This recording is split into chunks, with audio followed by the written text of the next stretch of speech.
Ladies and And gentlemen, my name is Nick yeah, V from the Baka Boyz. We are here to talk about the World Cup of Transformation. It's all happening July 16th through the 18th in the Dominican Republic at the beautiful JW Marriott Hotel in Santo Domingo. If you want to sign up to Alert from reminders. Sleep time. I believe that you can go to slsretreat.com to sign up to witness and be a part of this transformation that I've been a part of for many, many years. And today, one of the amazing speakers at this life changing event is introducing Mr. Francis Kong. thank you, Nick. Thank Thank you you. for being Glad to here. be Thank you here. for making the time, the entire team staying up so late. I know we're in a different time zone, but we're making it work. Yes. Really Yes. appreciate you. So Thank you. Thank you for having me. let Yeah. me just get right into it. I did some studying on you. I seen a couple of videos, a couple of interviews, and one thing that stood out to me was this thing you said. Tell me, Uh, what does trust in God but lock the doors mean? well, I've been around a lot of people with different kinds of level of faith commitment. So there are what we would call the hyper faith people. And to them, everything is up to the Lord. I mean, sometimes these are the kind of people who wouldn't even want to dress up unless they get a hearing and an idea from the Lord as to what they're going to wear. Mm, And I would always say that we do need to have our own side of human responsibility. As a matter of fact, when we have faith in God, that doesn't discount the fact that we have a role to play. As a matter of fact, you want to go scriptures, it says faith without works is dead. So that's a, I think that's my way of teasing and punching a little bit about don't be too over reliant on your faith alone. You gotta put some responsibility and do some work as well. throughout all of your years of speaking and leading and guiding people Yes, to a better place for their life, what yes. is important now for you that might not have been 10, 15, 20 years ago, maybe?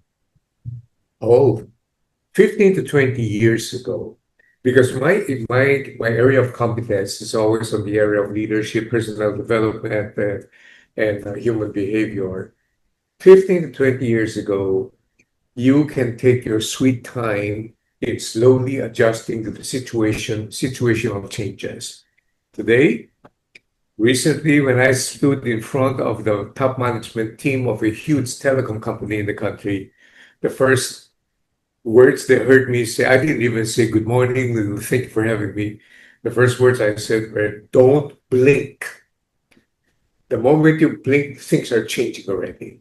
And so the one thing that I've seen so far is the acceleration of change and moving from a pace of faster to an exponential Alert from Google pace Chrome. that Facebook.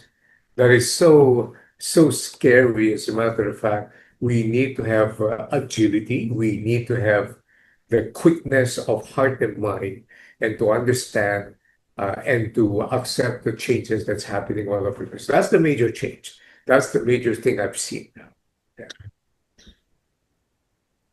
What were some of the things that led you down this path of leadership? I know you didn't come out of the womb telling everybody how to live their life. So, how did you get to this place where you are today? Are you asking me, Nick, about what let me down? Yeah, what led you down this path of leadership? Oh, the thing that disappointed me a lot is that the evidences are there, the encouragements are there, the situations present itself. You have literature, you have research, you have support, and so on. And yet, some people refuse to believe, and some people refuse to change and refuse to adapt. So, when I do leadership training, those who adopted, maybe I'll get to meet them a couple of years later. They'll tell me, you know, Fat Francis, when I heard you speak, something was going through in my life, and then suddenly my business grew and everything else. but those are the rare exceptions. It's a funny thing whenever I hear stories like, how come these guys are able to make it and these guys did not? You have the same audience with the same speaker, with the same facts and the same data, and yet I think each person has the liberty to make his or her own decision, and whether they want change or they refuse to stay on their status quo, it's a personal choice. That really let me down. Mm. Yeah. So, for today's audience, listening, watching, what Okay. is a tool that they might be able to use that they have with them?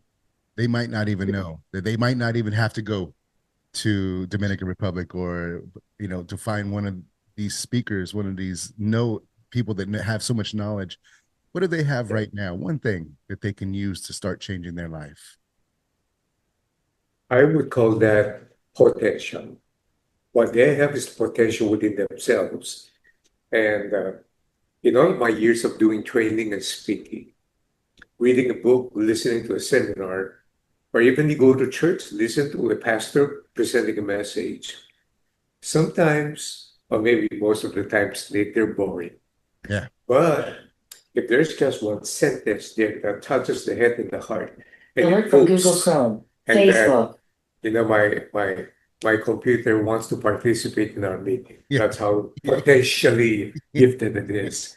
And so just one sentence, just one word, just one situation and the principle presented, and you take it, you own it, and you exercise your personal agency, and then you say, makes sense. Why don't I do it?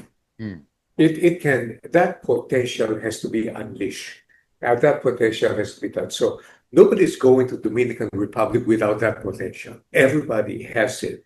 Maybe we just need a little spark, uh, a little reminder, a paragraph from a page, an arm around the shoulder saying, Nick, you've got it. You can do it. Mm. That's all we need. A little bit Everybody of has it. encouragement, huh? Yes. So, if you're just tuning in today, we're speaking with the legend himself, Mr. Francis Kong. He's one of our guest speakers coming up for the life-changing event that I've been a part of for many, many years, since 2016. And I haven't steered away from it because I literally changed my life. It has grown to an international retreat, and you can all be there. You're welcome to join us from July 16th to the 18th in the Dominican Republic. It's taking place at the JW Marriott Hotel in Santo Domingo, and you can go online right now to slsretreat.com to look into those tickets and be there with us and experience Mr. Kong, who's going to be there traveling all the way from the Philippines. Yes. I made a little bit of calculation from Manila, Philippines, going all the way to, I have to take a plane and then stop by New York. Oh. And then stay in the airport for a couple of hours and then transfer, take a JetBlue flight all the way to the Dominican Republic, Yeah. and then back. I say, if you're going to be traveling something like about 40 plus hours back and fro, then by the time I get back here, I will look exactly like my passport photo. So you will know how it looks like. I love that. You have a lot of comedy in some of your speeches and your talks. Where does that comedy come from? Was it your family, or did you like comedians when you were growing up? Well, I've grown up in the company of people who were just very pessimistic, very miserable, and then there are people who are very optimistic and bright. And I figured to myself, we don't take ourselves too seriously. We have to learn to laugh with others and not to laugh at others. And so I'll always take a look at the funny side of things because it lightens up everything else. And it puts us in a position of actually laughter. When they say that laughter is good medicine, I sincerely believe in that. So you present a little bit of humor, you make the defenses go a little bit down, and then there's just something about humor that engages people. So I try to look at the funny side of things, and as you said, as you know, probably Nick, all these stand-up comedians would say, "What is humor anyway? It's overstating the obvious." So you look at the situation, I'll overstate the obvious, and it turns out to be funny. So yeah, that's what I do. How do you stay grounded? You know, Mm, there's a lot of people that are looking up towards you and they're feeding off of your energy. You're feeding off of your knowledge, your 30 plus years of living and succeeding and sharing with others. How does Francis Kong ground or stay grounded? I've read a lot of books. I've met a lot of people. I even met other speakers. There are the prima donnas. There are the friendly people. There are the shy people. There are the extroverts and the introverts, all sorts. One thing I've realized is we are there on the stage, not really to impress people, but to express truth that can help them. Mm. And so when the focus is taken away from the self, and the focus is how am I going to help people? How am I going to give value? How am I going to contribute to these people? So that's the mission part and the why part of doing things. The other part now is the logical part. The logical part says, I'm just one presentation away from stupid. If just because I did well today may not necessarily mean I'm going to do well in all of the events. So I need to up my game all the time, keep myself sharp on my toes, and then do what. Imagine you have a lot of audiences flying all over the place, going to Dominican Republic. You, they're doing me a favor. So I have to understand that I'm here to serve them and I'm not there to impress them. So that's what keeps me always learning and always thinking how I may be able to serve. So let's switch it to the audience standpoint. All You know, right. you're a father of three or four, you have a business, you have a side job, you have all kinds of things going on, but you want more, but you're scared. You're scared to take that first step. Why do you Mm. think people are so fearful of success? Because success carries a heavy responsibility. There are people who would say, I'm happy where I am. You know, you make me more successful. It means I'm going to be doing more. I'm going to be meeting a lot more people. I'm going to be having more pressures. In what I do, I actually have young people turning down promotions. And their favorite line is, I don't need that stress. Mm, Well, they're only looking at one spectrum of the equation. What they fail to see is the broader picture of what they can do. One, if success can bring you to a better place and a bigger platform where you can influence people for the better, why not? Secondly, if success now offers you an opportunity to discover your own potential and understand, I never thought I could make it, and then here I am, I can do better. So maybe they haven't thought about that. It's like public speaking, Nick. People are so afraid of speaking in public because they might give out the wrong grammar, they might have mental block.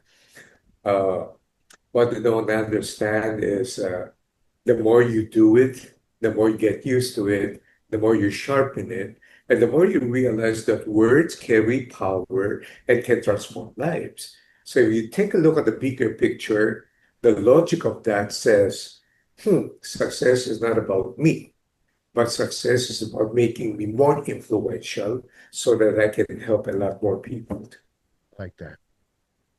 So, what do you consider noise or clutter from society that gets in all of our waves Mm, sometimes from just doing what we're supposed to be doing on a daily basis? right. There's a difference between signal and voice and noise. Noise, they're loud and they come incessantly. Noise becomes noise if we don't use critical thinking. And that in itself is a very important skill, Nick, especially in an age wherein AI is ubiquitous. We need to be able to shift our mind into thinking logically and then thinking critically, and then to understand, this is attractive, but it's all noise.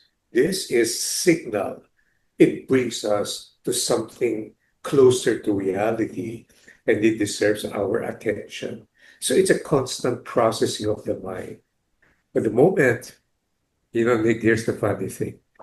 If we keep on automatically scrolling upwards, and then we look at a few seconds, then we get bored, and then we look at the second. It doesn't give us enough time to think through.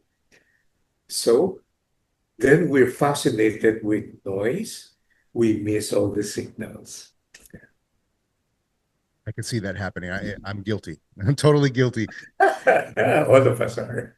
We're talking to Mr. Francis Kong. He's going to be joining us at the World Cup of Transformation, July 16th through the 18th in the Dominican Republic. I will be there. I'm the opening DJ for the ceremony. So when you walk into the room, it is a party. And I guarantee that's my job. And you're with us at JW Marriott Hotel in Santo Domingo. If you want to sign up now, you could do it at slsretreat.com. And like I said, we're sitting today with Mr. Francis Kong, who will be joining us on his long journey from the Philippines all the way to the Dominican Republic. We're so grateful for you saying yes to be there for us, because there's a lot of people that need help sometimes, and they're willing to travel to get it. Yeah. I told you I'm a DJ. So Yeah. I have a question. Do you like music? Oh, I do. I certainly do. If you were a DJ, or that's Mhm. going to be your next career, what kind of music do you think that you would play? It depends on the mood. You know what makes my leadership training seminar unique is that I intersperse different parts of the program with different music. Ah, So, for example, there's a workshop, and you need to slow down everything and then think a lot. I'll use a little bit of soft classical music, maybe, or a little bit of a, if it's talking about relationships, it doesn't harm if you have a little bit of a love song behind. yeah. And so, uh, music, music is part of what stimulates the senses. Mm. And that's why for me, I love music. I love different kinds. But of course, considering my age, the best music are the 70s and the The late 70s. 60s. Okay, this is going to go off the reservation real quick with this question, but I'm interested to hear what you have to say. Yeah. When you meet the aliens, Hmm. what is your first question? Why are you here? What's so interesting here that made you visit us here? So that's going to be my first question. What's the best thing about being Filipino for you? This is, yes, this is now a cliche. This is now an accepted, undeniable fact that Filipinos are very warm. So we're expressive. We love music. We love song and dance. We love entertainment. And you can go anywhere in the world, you're going to find a Filipino there, right? Yes, So, yes. Yeah, I heard karaoke is pretty big in the Philippines. Is that true? that is true because there's a couple of American musicians. They were wondering why. And they have this popular podcast in YouTube trying to figure out why are Filipinos so good in music. They finally did their research. They found out why. Almost every family here has a videoke machine, right? So that's the reason. Well, when everybody sees you, or anybody who has seen you in the past, what do you wish for the audience to walk away from? What do you wish for them to take with them when you're done speaking? Well, probably I would like them to take with them the sight of a man who has spent years in this planet, yet still excited with life and wanting to learn more about it. And the eyes with hope and optimism, even in the midst of very tumultuous situation. So I love people to take that away with them if they see. You brought it up earlier, and I want to ask you a question. What do you tell your students, or the people that are watching you, learning from you about AI and Oh, how that's going to maybe change the way we do things in our lives? yes. Well, one thing I can say is what you've been hearing all over the place, people saying that AI will not replace people, but AI will replace people without AI. That's totally untrue. Ooh, I like that. I like that. Let me hold on. Let me shake my banana for that one. You're the I've first one that I've heard say that. never believed that that phrase is true. I because I'm a critical thinker. Nick, look, all the tech giants, chief, these are the famous guys, the famous names. Yeah. None of them today will be talking about the beauty of AI. Mm. I think their corporate communications officers have told them, sir, stay away from that topic. The recent commencement speeches all over America, anybody who extolled AI were booed by the Saw that. audiences, Yeah. right? And so the fact is, AI is now going to be infrastructure, but it is not to be promised as a tool that's going to make your life better. It is just like the internet. It's going to disrupt businesses. It's going to destroy some careers and so forth and so on. So the thing I'm going to say about AI when I get there to the Dominican Republic, it is if you want to have the competitive edge, anything that AI cannot do, you study it. And AI cannot do everything. AI cannot love. AI cannot forgive. AI cannot sense. AI cannot appreciate beauty. AI cannot, well, they're saying that AI can come up with thinking, but thinking has a lot of difference with wisdom. So I'm going to share a little bit about critical thinking. I'm going to talk about emotional intelligence management. I'm going to talk about how just to make life work for us, even if we're surrounded by AI, and use that as a tool to make us better. I like that. If you're just tuning in today, we are speaking with Mr. Francis Kong. He'll be joining us at the World Cup of Transformation, Dominican Republic, July 16th through the 18th at the JW Marriott Hotel in Santo Domingo. I will be there as well, all 3 days. When you walk into the building, into the event itself, I'll be DJing. The music will be loud, and it's going to be a party. So sign up now, slsretreat.com. Just two more questions for you, then we're going to let you go to sleep, I think. So I heard that you were able to guide a few young people in your career that were on the edge of ending their lives. And I want to say thank you from the bottom of my heart, from somebody that has been touched by suicide, actually. Yes, So thank you. Yeah, you I'm began. an early, sorry. No, go ahead. All right. I'm an early adopter. The moment the people went crazy about Facebook, I immediately discovered what it was, and then I joined the bandwagon, and that's why over the years, in my I have two Facebook pages, one for my friends, that's fully occupied 5,000. The other one now I have about 1.325 million followers there. And the intention was not for me to monetize it. The intention was for me to share snippets of ideas every day. And how was I to know that it resonated? I may be extremely active with social media. I'm active with IG, I'm active with LinkedIn, but it only takes me maybe about 20 minutes to do my social media every day. Wow. But when people write me and ask me questions, I'll spare no effort in answering them back personally. I don't have any assistants. And when they ask me for life advice, I'll be very patient with them. And when some of them would say, I'm on the verge of taking my own life, what should I do? I'll spend hours using the private message thing like as if it were a Yeah. chatbot thing.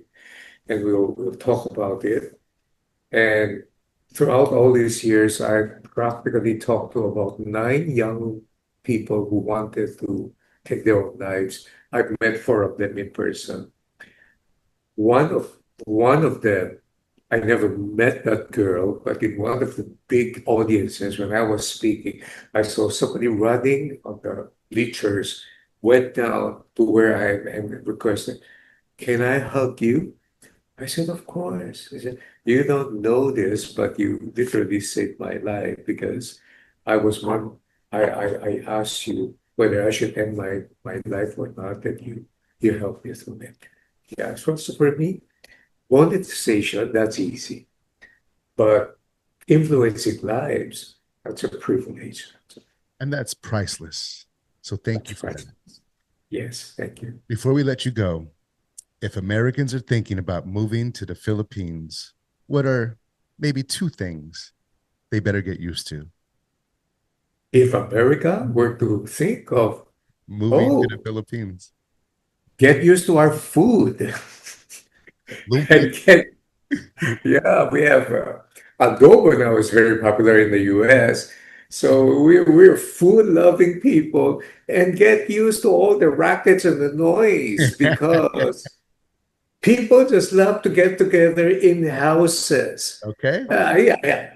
I go to America on a regular basis, and you'll never find it's very hard to say, "Nick, can I sleep over in your house?" Oh, Yeah. no, no, no, no. Let me ask my wife. Hold on. Yeah. But here, you want to go home? Why don't you sleep over? Oh yeah. Why don't we just stay the entire night? It's like a fiesta all the time. So you better get used to that if you want to move here. Well, I love music and I'm a DJ, so I think I'll fit right into the Philippines. Francis, thank you so very much for your time today. You're welcome. My pleasure, We'll Nick. see you in a few weeks in the Dominican Yes. Republic. Have a safe flight, and we look forward to your teachings. Thank you. Thank you. See you there. We'll All see you right. guys there. SLS, it's the World Cup of Transformation, July 16th through the 18th in Dominican Republic. We'll see you at the JW Marriott Hotel in Santo Domingo. Sign up now at slsretreat.com. Thank you, Mr. Francis Kong. Thank you. Bye-bye.